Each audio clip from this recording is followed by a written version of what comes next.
Welcome back, everybody. Today we are reviewing Punisher Season 1 of the Netflix Defenders universe. I am Bladen, that is Joe. We are on a journey to finish and rewatch everything in the MCU in anticipation of Avengers Secret Wars, which will be the end of the MCU as we know it, and the start of the new. So I'm going to give it over to Joe. He's going to give you a quick rundown synopsis of the series, throw out all the episodes, and then we're going to get into the review. Yeah. Apologies for being late. You were a little lax on your watch. Yeah. No, I don't blame you. Again, it's 13 hours of content. Even in 1 week, that's a lot to be watching. But yeah, so quick synopsis and then the episode list. Frank Castle dons the name of Punisher as he attempts to find the people who killed his family. Along the way, he discovers a conspiracy and finds himself in a bigger situation than he expected. Episode 1 is 3 a.m. Episode 2, 2 Dead Men. Episode 3, Kandahar. Episode 4, Resupply. Episode 5, Gunner. Episode 6, The Judas Goat. Episode 7, Crosshairs. Episode 8, Cold Steel. Episode 9, Front Toward Enemy. Episode 10, Virtue of the Vicious. Episode 11, Danger Close. Episode 12, Home. And Episode 13, Memento Mori. So, any hot takes about this show? This is probably the most consistent of the Netflix shows, in my opinion. Even Daredevil, there were a few parts where it kind of drops a little bit, and you're not really as invested, or not even that. Like, because I know with Luke Cage, it took me a minute to get invested in it. Iron Fist, it was a little iffy. Jessica Jones took me a little while to get invested. Daredevil, obviously, is like one of the greatest shows to grace television. But even then, some of the episodes were there's a little bit of hit and miss in some. But this series, I think, overall, every episode gives the exact same amount of quality. I think it's the most consistent out of all of the shows I've watched so far. Yeah, that at makes least sense. The first season. Yeah. I'm trying to remember. Does the CIA informant, is he in this season or is Micro? Yeah, he's in here. I was just curious. I didn't like his character. He's one of my favorites. Really? Yeah. I probably have to rewatch it, but just when I remember watching it, and I really only remember the last episode from Punisher, which for reasons we'll get into later. But yeah, the little that I do remember, I don't remember liking Micro that much. But yeah. So was this a good season with its consistency? I would say it was a pretty good season, and you'll see where I rank it in a little bit. Yeah. Okay. CGI and stunts. There was no CGI really in the show, which was great. I know, like, the scenes where they have bullet holes through people and stuff, obviously CG for the most part. Most of it actually looks like practical. Yeah, I think there was some practical ones, but then there's one where like the camera pulls back through the body. Yeah, and I think that one is CGI, but it is a CGI great. one. But yeah, it looks still great. Looks good. The stunts, I remember the stunts pretty fondly from this. Like, again, that last episode, we'll get to it. Do you think this season fits into the MCU? I actually do. I think it's one of the better shows that could fit in the MCU, because obviously you have like Daredevil and Defenders, where like a building just exploded in the middle of New York City, and no one brings it up in the movies. You have in Daredevil season 1, or in Daredevil season 1, a whole part of the city just explodes. This one's more of the street level enough that people aren't going to notice. Wouldn't expect like Iron Man to show up in this series. Yeah. And I think it's also good because we don't really deal with the CIA a lot in the MCU. It comes in later, but it's usually either like the FBI or SHIELD or something like that. But we never really get anything with the CIA, and I like that in this show because it brings in a whole different corner of like the government of the MCU, and we get to explore that side. Yeah. Also, Mamdani, pretty good character. I don't even remember that character. She's the one Billy Russo was getting with in the CIA. Oh, okay. Mm-hmm. She's the one who's vaguely remember that now. Yeah. Okay. But again, Haven't watched this show in forever. Favorite episodes from this season? My favorite episodes are, I don't remember what episode this takes place in, but it's one where they use time in a very specific way. So it jumps back and forth from when certain events are happening, and it tells the story unsequentially. I think it's episode 8, but I'm not 100% sure. But that one's my favorite episode, where it's Karen doing the interview with the governor, and it's jumping from different times. It's when Billy Russo and Frank meet, and we find out that Billy's the one who killed Frank's family. That's one of them. And then my other favorite episode is episode 13. Yes, so that fight for sure. Is, we're almost there. Favorite characters of the season? Obviously, you gotta have Frank up there. Yeah, Frank Castle. Great character. Billy Russo. John Bernthal. John Bernthal gives such fantastic performance in casting. This. I mean, he's the best Punisher to be on screen. I don't think that's a hot take. I don't know if it's a hot take. I haven't watched the original Punisher movies, so I have no. There were 3 Punisher movies before. Yeah. There was the one from I think it was the 70s or 80s, and then you had the one with Thomas Jane, and then you had Warzone. Yeah, and that was still Thomas Jane, though. I think. And then you got the show, and now we're getting a John Bernthal Punisher. I guess one it's not shot a movie, but I would. It's like an hour movie. Then it's like an episode from a TV show. Yeah. It could have been like connected to Born Again and just been considered like a 9th episode. Like, and that's coming out soon, actually. Yeah. It'll be pretty soon. I think. What, next month? Is it No, June? It comes out this month. It's this month. Oh, okay. 16th. Oh, okay. Well, maybe we'll do a quick episode on that or something. Maybe. But, yeah. So, anything that stood out to you? The action. Oh yeah. The brutality. Like, there's a scene where Frank, after just being tortured for pretty much the entirety of the episode, gets out of his cuffs and beats the guy who tortured him to a pulp, and then just for the fuck of it, gouges his eyeballs out. And I'm like, oh, you just see the blood. Yeah. Oh, it's a very brutal show for sure. Which, that scene I don't remember, but now that we're at it, the final episode, that carousel fight scene, I remember that. When Billy Russo gets shot, he gets shot in the mouth. And he's just like, oh, like he's got a hole in the side of his face, and he just spits the bullet out. Yeah.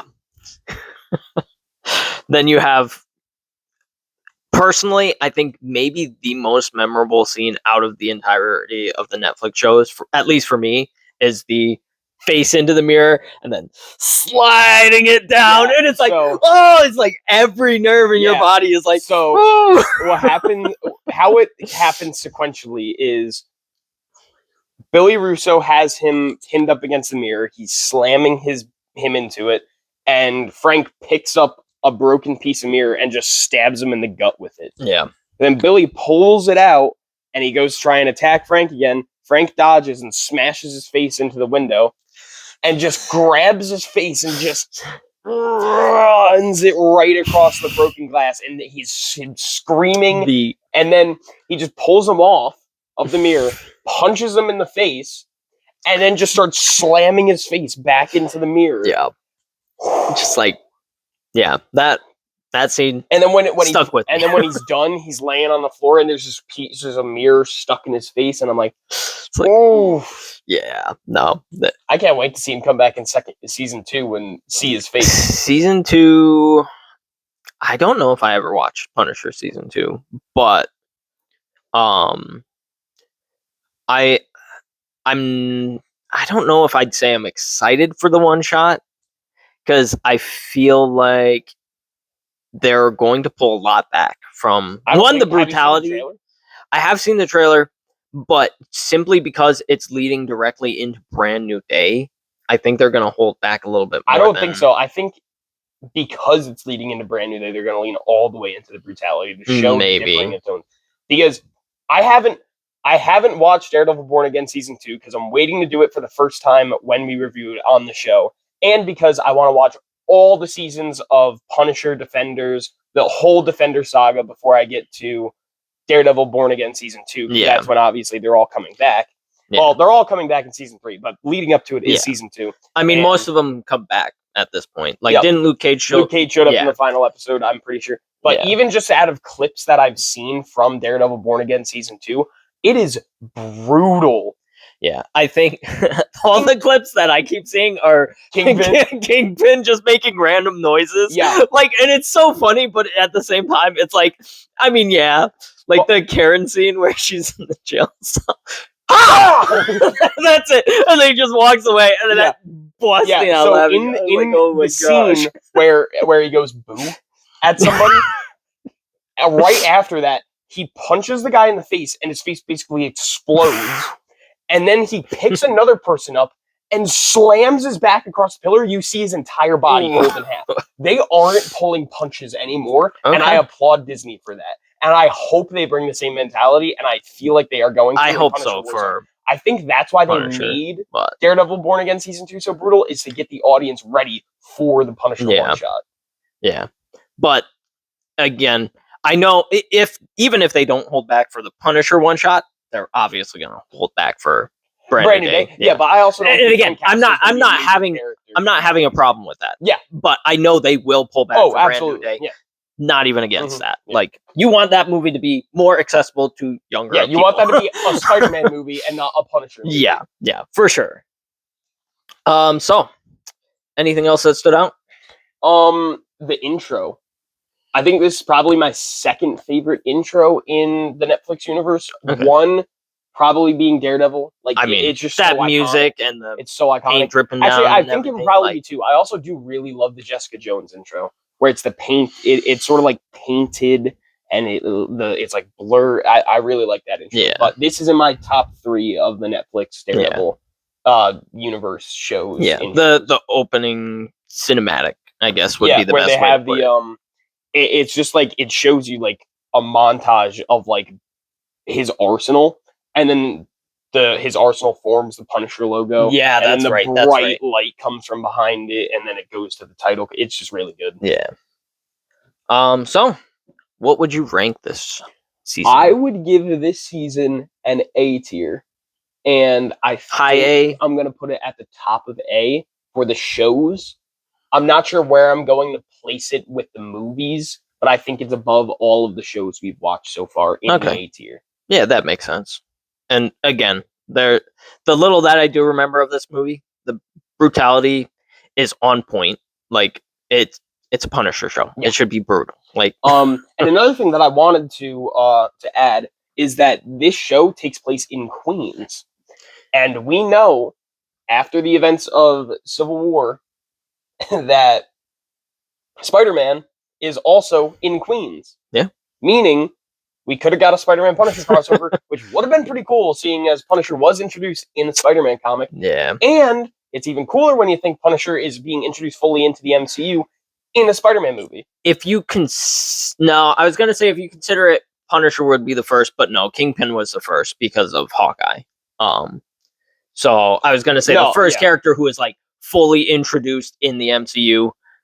I mean, Matt Murdock had his cameo, but Born Again didn't come until after No Way Home. Yeah. So the full character from the Netflix shows being brought in was Kingpin. Yeah. Like, you can always make the argument of like, oh, that wasn't Netflix's Matt Murdock, and until Born Again season 2. Yeah. Yeah, you couldn't really say that it was for sure the Netflix one. Yeah. So, but because you got things like She-Hulk, which literally contradict the whole thing. Yes. And I'm honestly just glad that when we got Born Again, they did not reference that show at all. I thought the first season made reference to her character without outright naming her. I don't think so. I think they say something like, "Oh, what about that one lawyer?" and like as a nod to it, but without calling out the character's name or anything. But again, I heard that way back when the first season started. But so I think I'm going to place this in an A tier. Okay, so high A, top of the shows. Yeah, makes sense. So yeah, anything else about this one? I don't like his haircut very much. It's I think I preferred in the first 2 episodes when he had the long beard. I think the And beard I do like makes his character a little bit more intimidating. I do like the haircut that he gets in season 2 and for like the rest of the shows where he's got a little more on top and like it's on the sides. But I don't know, something about that Edgar cut. And I know it probably sounds super critical because that's kind of what my haircut looks like. But it just made everything look a little But off. see, that's the thing. Like, some haircuts work on some people, some haircuts don't. Yeah. Like, I think your haircut looks fine. I would not have picked it for him. Like, yeah. But I agree. I do like it because that's definitely a haircut that Frank Castle would get. I Yeah, mean, he's an like army man, he's not concerned about style. Yeah. He's just get it off. Yeah. It's like I don't need people grabbing my hair while we're in a fight or something. Yeah, but okay. So I think top of A tier. Yep. Pretty solid ranking. Mm-hmm. I think you put both Daredevil shows in S tier. Yeah, both seasons of Daredevil are S. Defenders and Jessica Jones and Punisher are A. Luke Cage and Iron Fist are C or B. B, yeah. Because none of the Netflix shows have been like awful. Yeah, none of them have been a C tier show. B is the middle of the road. Yeah, B is the it's mid. good. It's all right. Yeah, and if I remember correctly, you put Iron Fist above Luke Cage. Yeah. But again, not super important, but fun little tidbits. And so, with all that being said, thank you for coming and watching the Punisher review. Probably our shortest episode so far. Yeah, I'm Bladen. That's Joe. Thanks for watching. Make sure to like, subscribe, comment, do all the things, and we will see you in the next one. Goodbye, everybody.